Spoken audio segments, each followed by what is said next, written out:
so you guys can see what I'm talking about. All right. Can we see the screen? Yes. Excellent. Okay.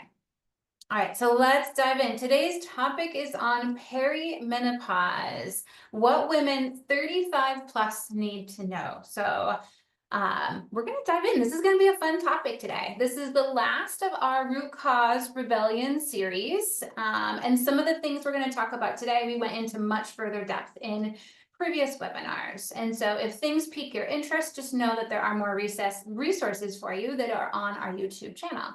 A little bit about me before we get started. I am a functional medicine certified chiropractor. I practice in White Bear Lake, Minnesota. We will be celebrating 16 years in practice this year in April, which is really exciting. So I practice chiropractic part-time and then functional medicine part-time. Most of my functional medicine work is done virtually from my home office right here. I also have 3 lovely kids, an amazing husband, and 2 pretty adorable dogs, if I might say so myself. So something fun, I want to share a little fun tip. Something a lot of people don't know about me is I am terrified of heights. And in my younger years, I spent some time in New Zealand and I decided I was going to go skydiving to try to cure my fear of heights. And it did not work. I'm still terrified of heights, but it was fun. It was very memorable for numerous reasons.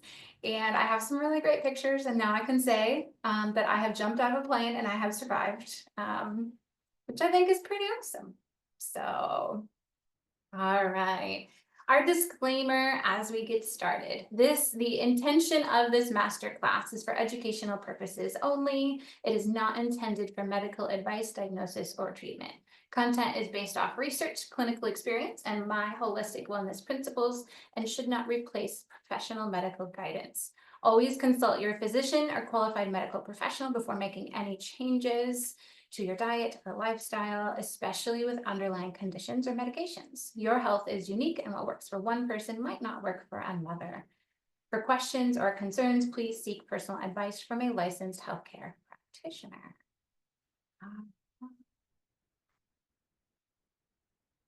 Start off our journey today with a story to understand where we might be in our hormonal journey, in our symptoms. We often have to look to the past first.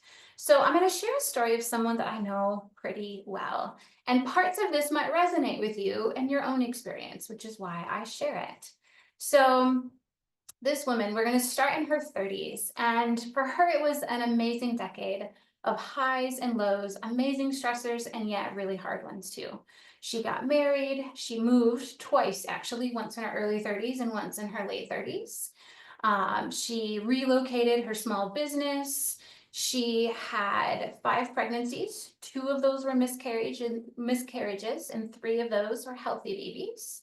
But at that time in her life, her husband was traveling a lot, and she found herself solo parenting quite often.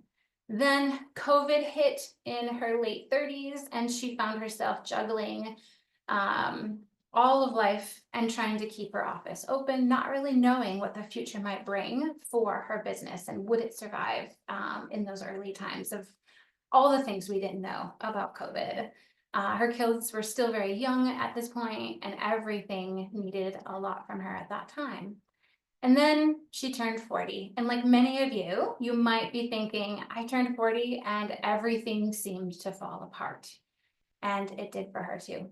But thankfully, she saw a functional medicine provider, and it was truly life-changing for her. Now, throughout this decade of her life, she was eating pretty well. She was exercising. She was really doing a lot of the right things. I use quotations because she was doing quite a few really good things to support her health despite all the stressors in that decade. But she wasn't sleeping well. With young kids and babies that weren't sleeping through the night, she wasn't sleeping well. And the stress of pregnancy and all of that. She was running on coffee and skipping meals because life was just very full. She was exhausted and had brain fog that was terrible, and she just couldn't shake it off as pregnancy or postpartum brain any longer. This woman that I'm talking about was me. So that propelled me to really start to dive deeper into women's hormones, much deeper than the role of fertility and our overall well-being. That really propelled me to finally to figure out and understand what happened, because I truly felt like my life, my health flew off a cliff when I turned 40. It was like this magical age that a lot of people will say the same thing. I hear this a lot. I turned 40 and everything changed. And it might shock you, but I truly thought I was going to have a different path. If you had asked me if I was really stressed, I would have said no. Overall, were there stressors? Yeah. But yeah, I felt like I was handling them well. I felt like everything was going well. So when my health took a dive when I turned 40, I was actually really surprised by it. Looking backwards, I am not surprised at all. But hindsight's 2020, so they say. And I now have a greater understanding of really what happened, and now how I can support my hormones in a much better way. And so while I gained this understanding, this brought me to my work with perimenopausal women. And I'm here today to help you start to gain some understanding too of what happens to our hormones starting at about 35 and then through our 40s and then into our 50s. So let's dive in. Some of you might relate to parts of that story. We all have our own stressors. We've all got our stuff that we're going through. And maybe your health fell apart when you hit or approached 42, because you're definitely not alone. Again, I hear this a lot. I hit 40 and I just feel off. Unfortunately, you might go to your doctor and now your doctor says, it's just aging, it's just perimenopause, there's nothing you can do, just wait it out, it'll get better in menopause. And you're sent off the door. If your anxiety or depression are bad enough, they might give you a medication for that, but there's not really any, they won't really give you any answers or solutions. Some bigger complaints I tend to hear are unexplained weight gain, exhaustion, brain fog, mood swings, and poor sleep. And perimenopause starts as early as 35. So this is really helpful to know because many symptoms start in your late 30s, and yet perimenopause is not even on most women's radars. At least it wasn't on mine. I thought that was something in your mid 40s, maybe late 40s when you really started to feel those symptoms, but they can start much, much earlier. So we're going to talk about the signs and the symptoms of perimenopause and that they can be temporary. They don't have to be permanent for you and they don't have to be part of your story, but they often are. Perimenopause is a second puberty, and it's often made of a sequence of events. So we're going to break that down. We're going to talk about metabolism and mood, and then some natural solutions to kind of bring it all together. All right. So at the end of all my master classes, I try to ask people, what is their one aha moment? What is their one takeaway? And if there's one takeaway that I can give you, it would be this slide right here. I feel this is the most important thing for you to kind of remember and take with you. And what it is that perimenopause and these early years of menopause are a critical window of health. And that's true whether you have symptoms or not, no matter how you feel. This critical window or this sensitive period or inflection point, however we want to call it, is a time of which the small health problems could, if not addressed, amplify into much bigger and much more permanent health problems later in life. Now, when I explain this to women naturally, they ask me, well, like what? What kind of health problems might start as small seeds in this period of time and then grow into huge sunflowers when I'm older? And my answer is often, well, what kind of health problems did your grandmother suffer from? Or maybe your mother? Or older women that you know of? Who's around you or in your circle of an elderly age, often 50 plus? And what type of health challenges did they have? Because most of the time, those health challenges started in those perimenopausal years or even earlier. Some common ones are going to be cardiovascular disease, problems with heart, stroke, diabetes, hypothyroidism, and osteoporosis, just to name a few. All of those are called chronic conditions because they don't come on overnight. They take years to build. And perimenopause is a critical window to shift that for the positive or unfortunately for the negative if we're not aware of it. But the good news is that you're here and now you know that you have this window of opportunity to make these changes that can really pay huge dividends in your future health. So let's dive into the hormones of estrogen and progesterone so we can kind of understand why we feel these symptoms that are very common in perimenopause and what's going on underneath them all. So I'm going to bring up and make this a little bigger. There we go. So women do make small amounts of testosterone, but that tends to stay pretty steady. So we're going to focus on estrogen and progesterone here. So you can see to the left, we have our birth, then we have puberty, we have our fertile years, and then we have perimenopause over here. So puberty, you can see how that our hormones are just coming on board and they're slowly kind of climbing. Does anyone here have a daughter in puberty at this time? No? Okay. My daughter is actually in puberty at this time. And so it's my poor husband having a wife in perimenopause and a daughter in puberty is going through combination some days. But I'm happy to admit that most days are really good. One of the benefits of going through perimenopause, which is puberty backwards, is my daughter and I are actually experiencing a lot of the same things, but for obviously very different reasons. And so an approach I try to take is that I can lead by example. I've learned a lot about my own health, about the health of my hormones and how to support them. And by doing things consistently, taking positive actions consistently, and then talking about them, she is 12 and she just kind of takes it all in. She really absorbs, and over time, sometimes I'll see her incorporate some things, which is pretty awesome to hear. And she is doing amazing. So far, we don't have any of these crazy mood fluctuations that some pre-teens can have in their puberty years, thankfully, which is wonderful. So for any mamas out there that might be watching this as a recording, there is hope for both of you. So, all right. So in puberty, we see these hormones building. This is what brings on the mood swings, the irritability, the PMS symptoms, the migraines. But it doesn't have to be this way if you know how to support it.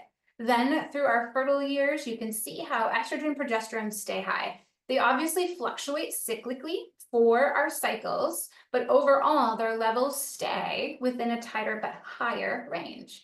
Then at 35, your progesterone starts to drop. And progesterone's exit is pretty steady. It just slowly starts to inch its way off center stage. Progesterone is our calming hormone. So as progesterone starts to leave in the early days, you might not notice many symptoms. If your body is really healthy, your gut's healthy, your blood sugars are healthy, you might not notice much in your 30s. But if you have inflammation in the body, you might notice that drop of progesterone and you might see more anxiety and more mood changes. When estrogen drops, it does not go quietly into the night. It is like our Minnesota weather. And one day it feels like it's -50 and the next day it's like we've been living in this. Last week it was -50. It felt like -50. This week we actually hit 50. And now today we've got winds that feel like a tornado. Like it's just all over the place. And this is what estrogen does. As it's leaving, it's fighting and it's putting up a fight and it spikes and it drops and it goes all over the place. And so while this graph makes it look nice, it is not going to go that nicely. This is another graph that shows it a little bit more in depth of what estrogen, this green line, does. You can see how it fluctuates a little bit more. But what can happen with estrogen is if you have a pad of paper, I want you to draw a line down and a line over like this, a line down and a line over. So you make kind of half a square. So now you've made your half a square. Take your pen And in your half a square, I want you to scribble all over it. Just scribble, go crazy. And now you might have a graph if that looks like this. You can kind of see that. Sorry, my computer's not very great.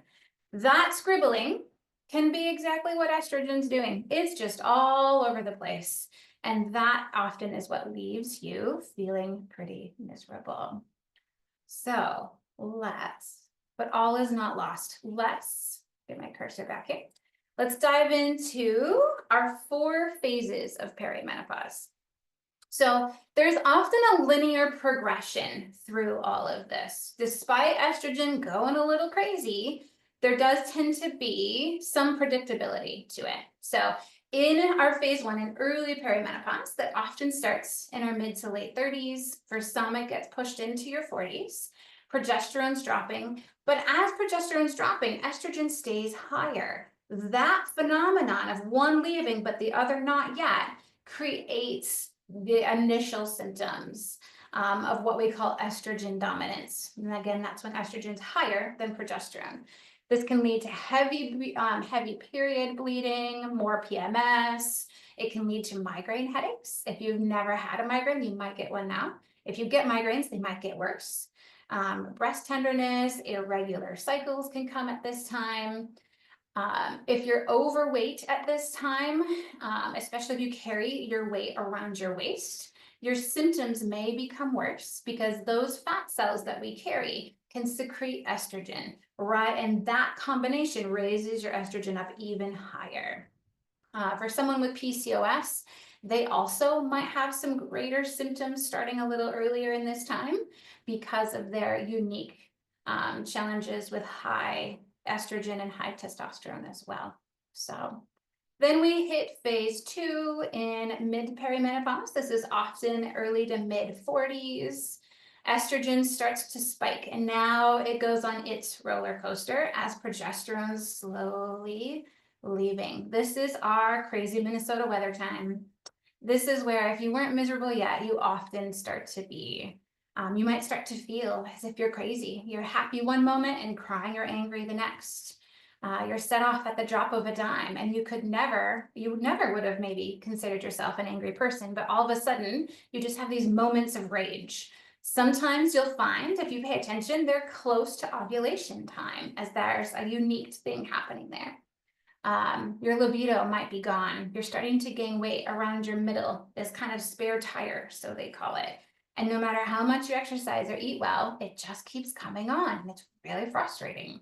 Your brain fog and memory start to become a more serious concern, and your anxiety is starting to creep up.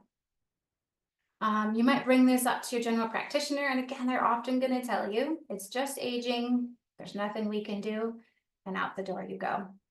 Then we hit stage 3. Estrogen begins to decline even further, and now it's, instead of going all over the place, it starts to just get low. And this creates a big metabolic shift. As if life wasn't hard enough, now I'm not sleeping through the night. I find myself awake at 2 to 4 in the morning and I can't get back to sleep.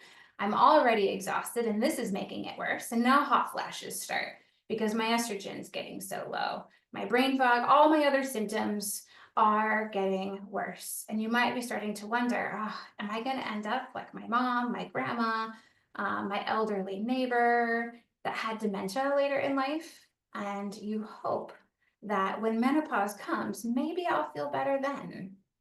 And unfortunately, your doctor might only be able to tell you that as well. While this, and then phase 4 is we finally hit menopause. Menopause is characterized by going 1 full year without a menstrual cycle. So most of perimenopause is based off symptoms alone. And while this is a common kind of linear progression of perimenopause, and while we can't change the hormone shifts, there is hope. It does not have to be this way. We don't have to feel all these elevated symptoms. We can downregulate and soften the change of these hormones as they're shifting and help really support them so you can feel really good throughout your perimenopause journey. So stick with me because we're going to keep going and explaining how we can do that. But for a little comic relief first. This one's far more entertaining than what I just shared with you, so I thought I would bring it up. All right. How to diagnose perimenopause. So a common question I get is, how do I know if I'm in perimenopause, especially if I'm in my 30s? Is it just something else, or could I be there? So here's a checklist for you. If your periods are changing, if they're shorter, longer, or irregular, if you are heavier flow or lighter flow, worse PMS symptoms, irritability, mood swings, obviously night sweats are the characteristic sign that we think of. That unexplained weight gain, often around the middle. If you are older than 35 and you've checked 3 or more of these symptoms, you are likely in your perimenopause journey.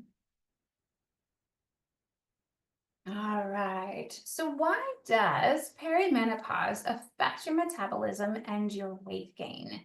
This is often one of the most frustrating things that women will have about perimenopause is the weight gain that doesn't budge no matter what they do and what they try. And there's a few reasons. Again, estrogen plays a role in fat storage. And in early perimenopause, those estrogen levels are often spiking high. This can create PMS and bloating. So sometimes that weight gain in early perimenopause is more bloating related. It will also create more cortisol. When we have lower progesterone and our estrogen is spiking, that creates a rise in our stress hormone called cortisol. When cortisol goes up, our belly fat tends to go up. And so that's where we can start to gain some of that weight. Estrogen also has a lot of protective qualities, and we're going to cover quite a few of those today. One of which is it keeps our blood sugars lower. It's a great buffer that way. And as estrogen declines, our blood sugars naturally will start to creep up higher, and we don't need to change anything else we're doing. That pure phenomenon of estrogen lowering brings our blood sugars up higher. And sometimes we find ourselves in this category of what we call insulin resistance. And that makes it harder to lose weight. We have more sugar cravings, more fatigue, more brain fog. And that can happen simply because we lose that protective quality of estrogen. As we age, we also start to lose muscle. And when we have less muscle, we have a slower metabolism. That muscle isn't able to burn the blood sugars that it has been. So our blood sugars creep up even more because we've got less muscle mass and less estrogen. And now, again, we get stuck in this hard cycle to break of weight gain. So, and then the last one is, despite all of this, there is a good reason that you can gain some weight. And what happens is the fat that we put on actually releases estrogen. So as estrogen declines in the late stages of perimenopause, your body often is going to put on about 10 pounds of fat to be able to provide you with estrogen. Your ovaries are giving up the job. They're going to give it to the adrenals, and then they're going to give it to the fat cells.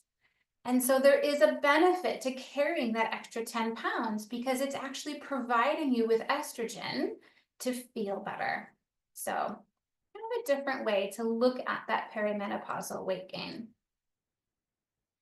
Now, the stress hormone connection in perimenopause, this is really helpful to understand because high cortisol makes all of our symptoms worse. If you've been in other master classes with me, we talk a lot about the thread of cortisol in relationship, and it's often at the root of almost all of our symptoms. Cortisol and high cortisol is really like throwing gas on a bonfire. It's just going to accentuate everything and really make it grow.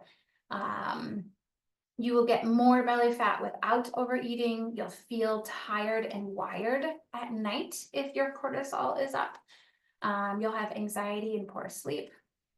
The real kicker here is that with the natural decline of progesterone, progesterone's our calming hormone. So as progesterone starts to decline, we feel less calm. We lose that protective quality. And now you might find yourself in a chronically high cortisol state and you don't even realize it. You might think to yourself, well, I wasn't stressed before. why would I be stressed now? Nothing about my life has changed externally, but internally, we lost that buffer of progesterone. And so now our fight or flight response is more activated purely because we don't have that nice, loving, calming progesterone to keep it in check. The same thing actually will happen with your blood sugar levels. Again, estrogen keeps your blood sugar levels in check. So as estrogen declines, those blood sugars start to come up and you haven't changed anything at all, just like progesterone and cortisol. This means that if we want to feel well in our 40s, we have to start to treat our bodies a bit differently. We have to create a lifestyle that intentionally incorporates stress reducing techniques and lowering our blood sugars so we can feel better, because those are going to creep up no matter what we do, purely because we lost those protective qualities. So another common thing that happens is thyroid. Low thyroid function can pop up at this time very unexpectedly for some women. And this is because estrogen has a really helpful role. It supports the thyroid really well. Estrogen helps with the conversion of what we call T4 to T3. It converts our thyroid hormones into active hormones. It influences thyroid hormone availability. It modulates our stress response. It is an anti-inflammatory, believe it or not. So as estrogen declines, our inflammation inclines. And that increase in inflammation can affect thyroid function. So some common symptoms of low thyroid function are fatigue, weight gain, dry skin, thinning hair, cold hands and feet. Some of them kind of overlap with those perimenopause symptoms. That's why some women are a little surprised that they get diagnosed with a thyroid issue. So estrogen has its unique relationship with the adrenals. As we've talked a little bit about, it helps to modulate those cortisol levels. But as estrogen starts to decline, your ovaries that have been making your estrogen during your fertile years, they are starting to kind of give up their job. And the ovaries are going to hand the job over to your adrenal glands. This is really helpful to understand because, again, we're talking about our stress hormone, and the adrenals make our stress hormones. So if my adrenals are already tired, they're going to have a hard time taking on the job that the ovaries are trying to give it. The ovaries are going, my time is done. I am going to give you this job and I'm going on vacation permanently. And the adrenals go, but I'm too tired to take on this role. So what am I supposed to do with this? And if the adrenals aren't healthy, that's when, again, we're also going to shift and have far more perimenopausal symptoms. So let's work on those adrenals. All right, let's start with, are you running on cortisol? Sarah was a 43-year-old working mom, wakes up exhausted despite getting 8 hours of sleep. She hits snooze button twice before dragging herself out of bed. Coffee is her first stop, and she needs it to remotely even feel functional in the morning.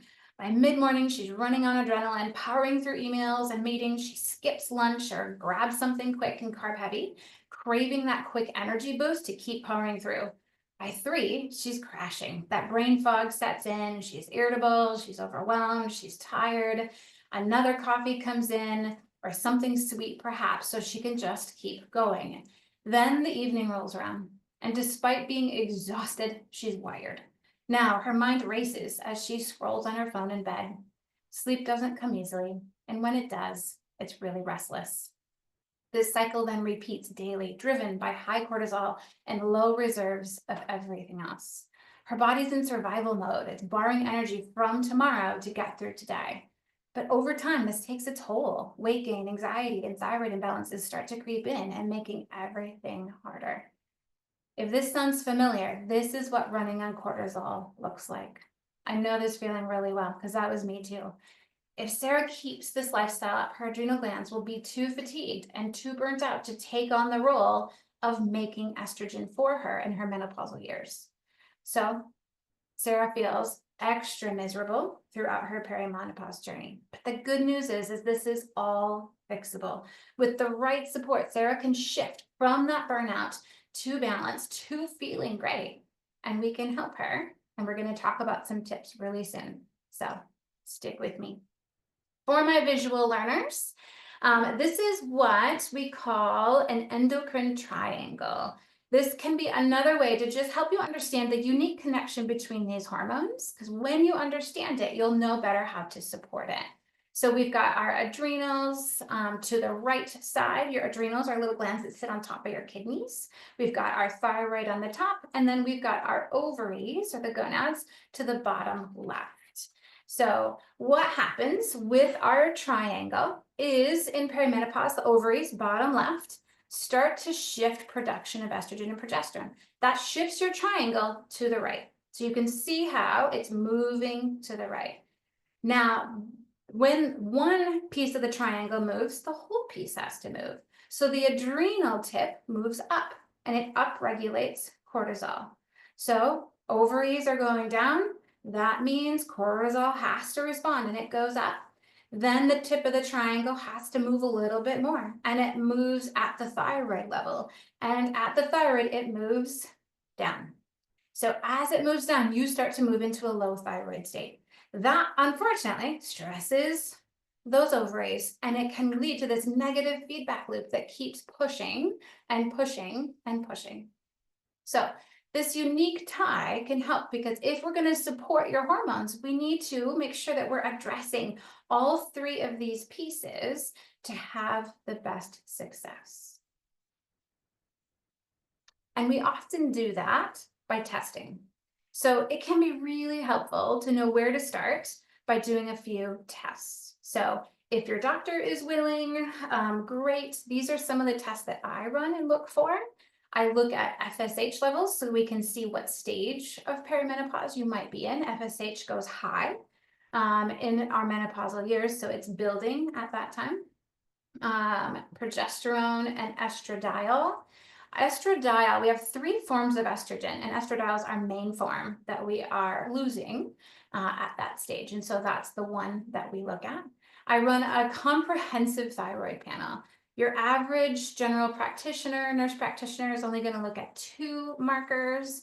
We're going to look at 8 to 9 markers. So we especially are looking for any antibodies. Reverse T3 tells me a lot about how the liver and its role is playing into your thyroid function. We really want to go and get intimate with your thyroid so we can really see how is it functioning. All of these tests, it is possible they can all come back normal, even in a functional range. And then your low thyroid symptoms are actually at the cellular level. And so that's where we combine your history with your lab data to really make sure we're understanding your total picture. It's really, really crucial to check blood sugars and metabolic panels. There is such a unique connection, again, with your metabolism, your blood sugars, your cholesterol at this time. This is the time where we can start down the path of cardiovascular disease, and we don't even know it. So let's get some data and let's find out where you're at on that path, and we can course correct before we get too far down it. One of the last tests that I love is a Dutch. Dutch is a comprehensive analysis of how well you're metabolizing your hormones, and it has this really great marker for cortisol, so we can really gauge where you're at with that. Sometimes I'll throw in some nutrient markers, zinc, magnesium, and vitamin D. Those can all be really helpful too. Now, this is an example of the cortisol test part of the Dutch. I love this part of the test, and this is an example of someone who starts this marker here. We want to be in this gray zone, and you can see the blue dot, if you can see this, starts low. So this woman's going to start her day off really tired. She might drink some coffee, so she shoots up. She stays stressed for the beginning of her day, and then her afternoon, she plummets, and her energy just feels like it's falling out of the sky. But then at night, her cortisol raises, and now she's wired and tired. She's scrolling at night because she can't get to sleep. That is this type of pattern here. So it really can help put it into context. This pattern is just an overall low pattern. This is something that might get labeled adrenal insufficiency, or if you've heard the term adrenal fatigue. These are adrenals that are pretty tired. We start off okay, we're on the lower end of normal, but then we're just low. We're just tired all day long, and no amount of coffee is fixing it. We're just exhausted. Afternoon exhaustion, even night exhaustion. We even go up a little bit at night if we look at these other dots. So this person might still have a hard time sleeping despite all this exhaustion. So these types of data points can really help us know how to best support those adrenal glands to get faster relief. So since we've been talking about stress this whole time, if you're feeling a little bit stressed about being stressed and maybe can't even remember why you're stressed, then it's all good. So, all right. Let's talk about brain changes in perimenopause. So a lot happens in the brain at this time. Estrogen, again, he's kind of the highlight of the show here. Estrogen has a protective quality to the brain, and it really keeps it sharp. It gives us our drive, mood-wise. It gives us our mental clarity and our sharpness. It also affects our neurotransmitters of dopamine and serotonin. Those are mainly made in the gut and transferred up to the brain, but estrogen plays a big role in them. And so we can see those shifting with the shift of estrogen. So low estrogen can bring more forgetfulness and difficulty concentrating and mental fatigue because of these unique connections to brain function.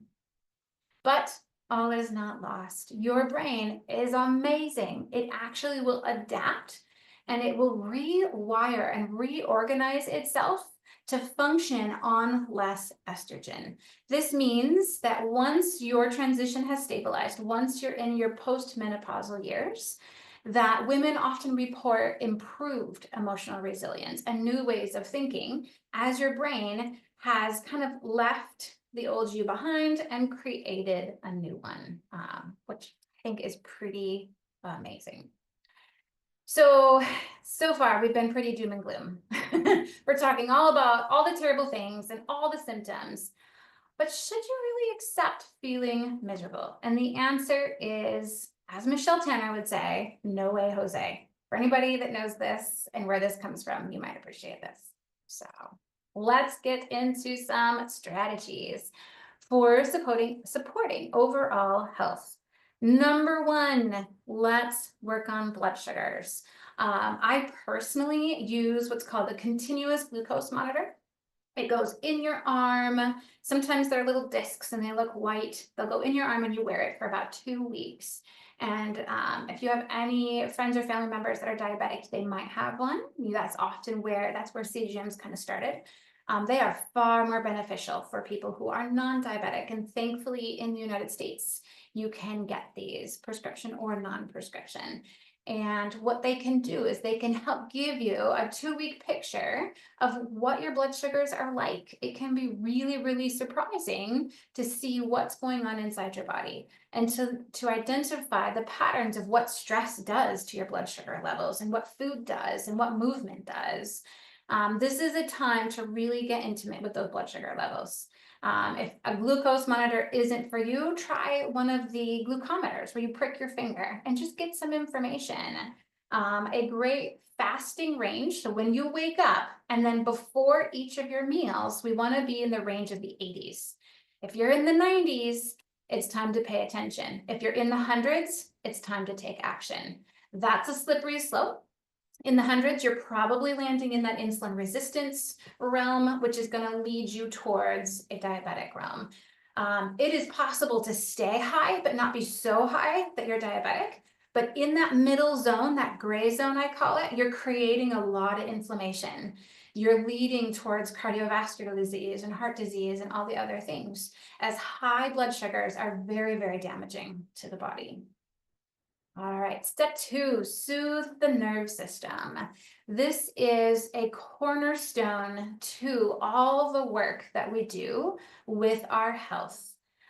Your nerve system is your operating system. It's what we work off of. It is how it controls and it coordinates every part of our body. So if it's not doing that job very well, everything we do is going to struggle. So if you like to be efficient and you want to save time and energy and money, then start with the nerve system, because that's the deepest root that we can possibly go to. So some ideas of how to do this yourself would be some deep breathing exercises. You can just take a breath in for 4 counts and an exhale for 6 counts. In general, if you have a longer exhale than inhale, you're doing great. Taking a walk outside in nature, some EFT tapping. In our class last week, we covered mood, anxiety topics, and we covered a lot of nerve system techniques in that class. I'm going to be bringing in some more neurosomatic techniques into my practice here this summer to support this, because through my experience, I really learned that we need a lot more support beyond supplementation, beyond food, and beyond breathing exercises. So I'm pretty excited to bring that. So step 3, reducing or ideally eliminating alcohol and caffeine. This is a common time where many women will say, I had a glass of wine and I'm not going to sleep tonight or for 3 days, because that stressor on the liver then keeps you from sleeping at night. So I got a decent amount of pushback from this one, but it's always your choice. But if you want to feel well, consider reducing or eliminating that caffeine or that alcohol. Let's move our bodies. This is a crucial time to build muscle. You've probably heard this. It can be kind of frustrating, but when we start to lose muscle, it impacts our metabolism. It's going to impact our blood sugar levels, and it impacts our strength, our bone health, our balance, all the really good things that we're going to want to be as optimal as possible into our later years. So if you're someone who doesn't lift any weights, start super slow. Plan one workout and just plan and pick up a 5-pound weight, or grab a can out of your fridge. Find a video that you really enjoy and that you find to be fun. One of the YouTube channels that I like to try out is called Nourish, Move, Love, NML. And it's free, it's on YouTube. It's Lindsay Baumgren. She's actually local to Minnesota. She's out on the west side. She's pretty intense. I can't keep up with her, but she has some beginner workouts that are pretty great. But she has a huge list. So if you're someone that is looking for something and you work out at home, I love her. She's really good. All right, magnesium. So magnesium is a calming mineral, and studies show it is nearly impossible to get what you need out of your diet. And so it is one of my foundational supplements that I recommend for almost all of my clients. There are 12 forms of magnesium, so it matters which kind you're going for. My favorites are magnesium glycinate and magnesium threonate. Magnesium glycinate helps muscles relax, and magnesium threonate helps your brain relax. The most common magnesium you're going to find on the market is magnesium citrate. It is found in a product called Natural Calm that is all over the place. You're going to find it at Target, Walmart, Cub, all the places. The only thing magnesium citrate is good for is constipation. We don't absorb it very well. It's going to pull water into your digestive system to help you poop. So if you have a hard time with constipation, magnesium citrate is really great. But just remember, that's about all that's good for. So, all right, let's prioritize sleep at this time. This is when your body heals and repairs. And so this is a great time to really prioritize that sleep. Some really good tips are no screens, ideally 1 to 2 hours before bed. Getting early sunlight in the morning. Believe it or not, your melatonin production at night begins with sunlight in the morning. When the sun comes up through our eyes, we see that sun, and now the eyes communicate to the brain and go, oh, look, the sun's up, it's coming up. Now I know, and I can time my day of when I should start raising up that melatonin. It's pretty amazing. So if you struggle with sleep, a good place to start is actually your morning versus your night. A good wind down routine. Sometimes we're going, we flop into bed, and then we wonder why we can't sleep. So having a wind down routine, just like young kids do really well with their routine, us adults need a bit of a routine as well. This time of life, we can kind of run on the hot side. So if it's possible, having your room cool and dark, there are cooling sheets. There is something called 8 sleep, the number 8 sleep.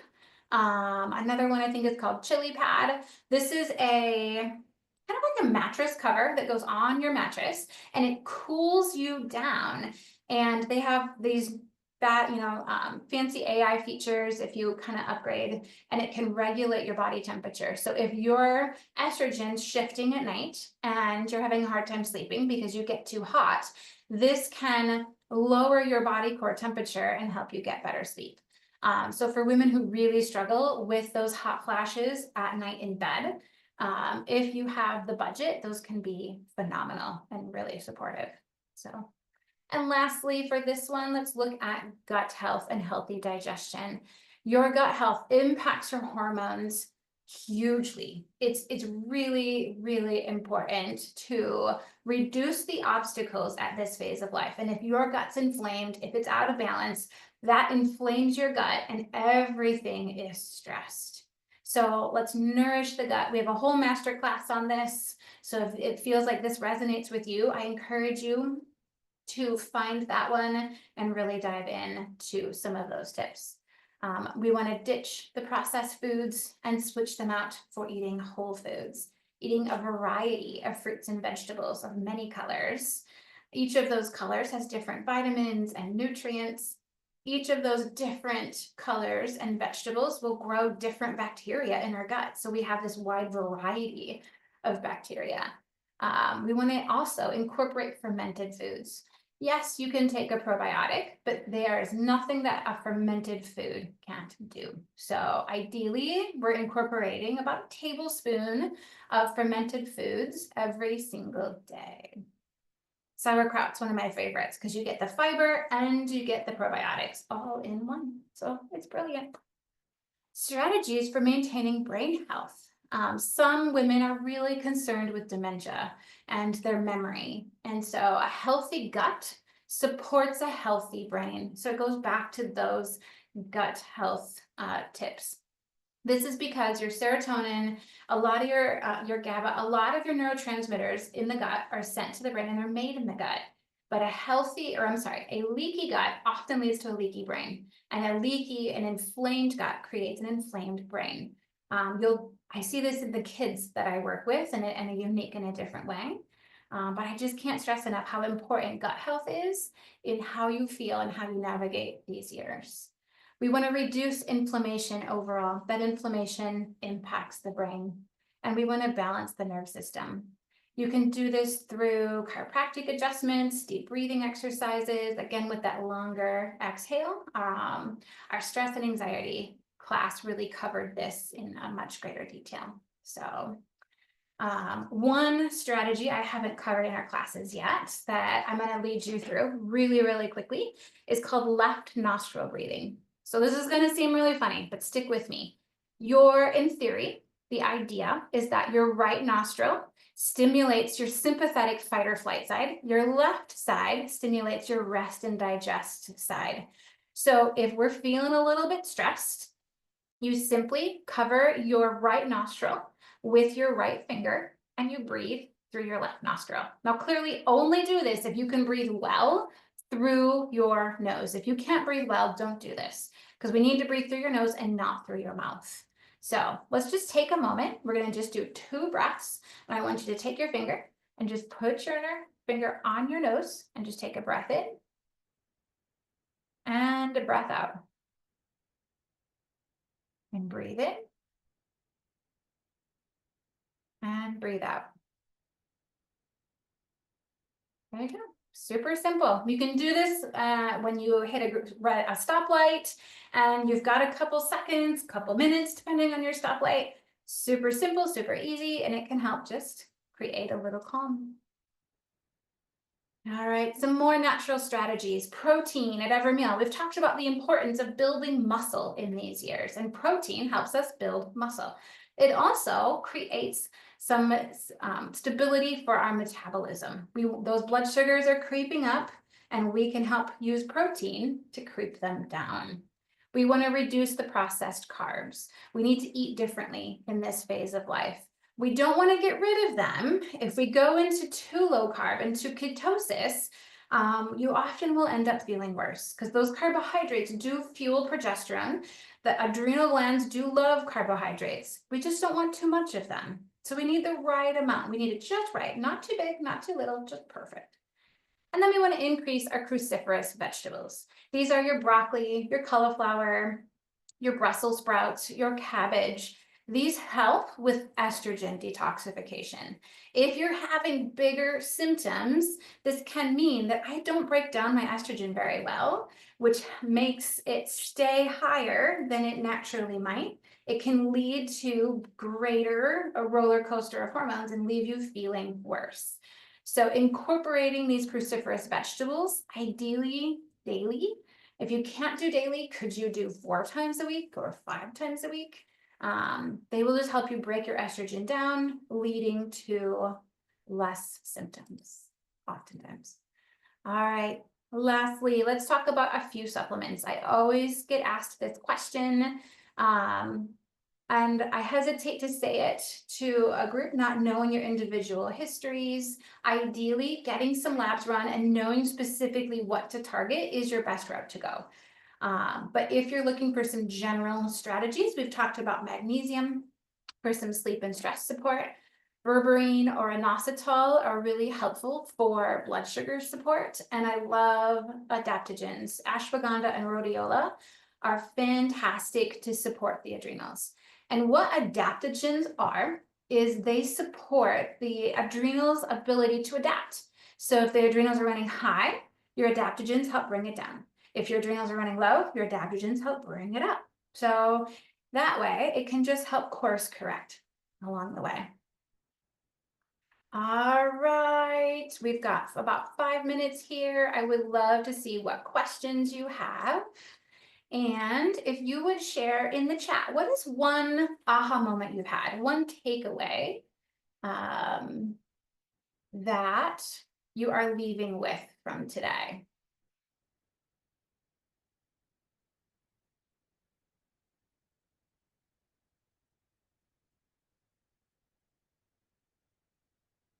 Anybody care to share? Supplement brands, that's a great question. There's a few I prefer. Designs for Health is one of my favorites because they research them very, very, very thoroughly. Seeking Health has been really great. There's a lot of good brands out there, and then there's some not so great brands out there. I use an online supplement dispensary called FullScript, and that is where you're going to find what we call physician grade supplements. These are supplement brands that have backing to them. They've got research, they've got data. They're not just throwing something into a capsule and throwing it out there. So you're going to find some really good things on there. And Alicia dropped the link to FullScript if anyone needs to look around or do a little bit of shopping. That can be helpful. I do caution people to buying any supplements off of Amazon. They might be safe, they might be okay, but anybody can sell anything on Amazon. And so just a word of caution with that. Some professional grade supplements are not allowed to be sold on Amazon. Orthomolecular is one of them. So if you see orthomolecular products on Amazon, it is likely that is not a true orthomolecular product. So just some tips on that one. So a tablespoon of fermented food a day. Yes, it's my favorite. And left nostril breathing. So easy and yet effective. I love things that are easy and effective. So thanks for sharing, ladies. All right, as we wrap up our time together, I want to share something with you. This is a signature system that I've created called Reach Your Best Self. And this came out of my work with the perimenopausal women that I work with. And I now use this framework for everyone in my practice. And we start with the R. We start by reviewing your health history and learning about your present by diving into your past and really looking at what led you to here. If we decide on labs to run, we do those, and then we work towards establishing a solid foundation of health to build upon. After all, you can't build your dream home on a crooked foundation.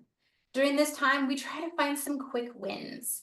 That might be a supplement for mood support if you're struggling with anxiety or low mood.